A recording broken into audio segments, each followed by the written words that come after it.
तीन दोस्त मुल्क से बाहर घूमने गए और वहां एक इमारत में ठहरे जो 75 मंजिला थी।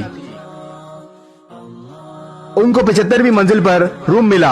इमारत की इंतजामिया ने खबरदार करते हुए कहा, हमारे यहाँ का निजाम आपके मुल्क से अलग है। यहाँ रात 10 बजे के बाद लिफ्ट बंद कर दी जाएगी।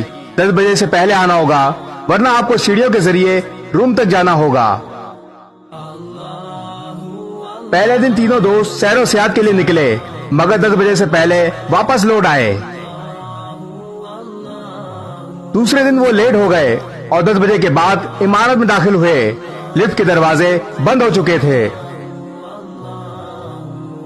तीनों दोस्त सैर व तफरी के बाद वैसे ही थक चुके थे, पर रूम तक तो जाना ही था, तो तीनों ने मिलकर फैसला किया,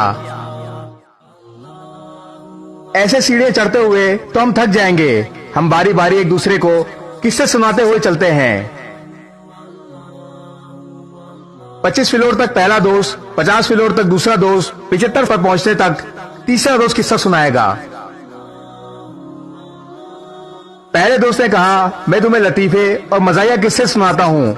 अब तीनों हंसते मजाक करते हुए चलते रहे और 25वें फ्लोर तक आ गए। दूसरे दोस्त ने कहा, अब मैं तुम्हें किस्से सुनाता हूँ, मगर मेरे किस्से संजीदा और हकीकत पर मबनी होंगे। वो संजीदा और हकीकी किस्से सुनते हुए 50वीं मंजिल तक पहुंच गए।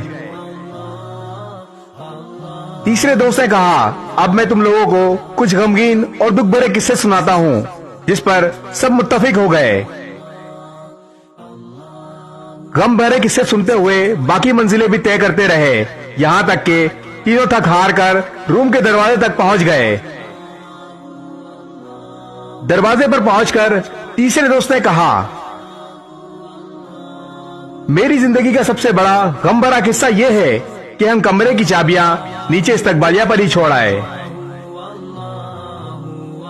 ये सुनकर तीनों पर गशी तारी हो गई, मगर दोस्तों, कहानी के अंदर की कहानी अभी बाकी है।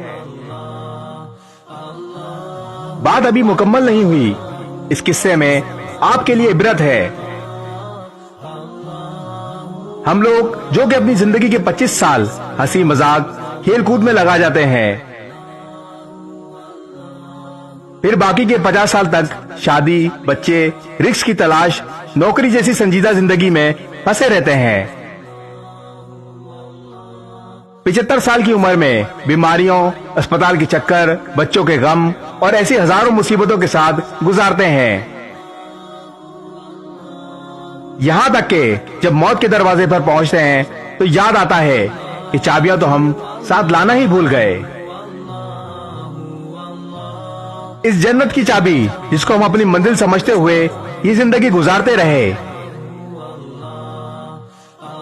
अभी भी वक्त है आपके पास। इन चाबियों को साथ ले जाना मत भूलें। इस वीडियो को शेयर जरूर करें। हो सकता है आपके एक शेयर से ये बात किसी के दिल में उतर जाए।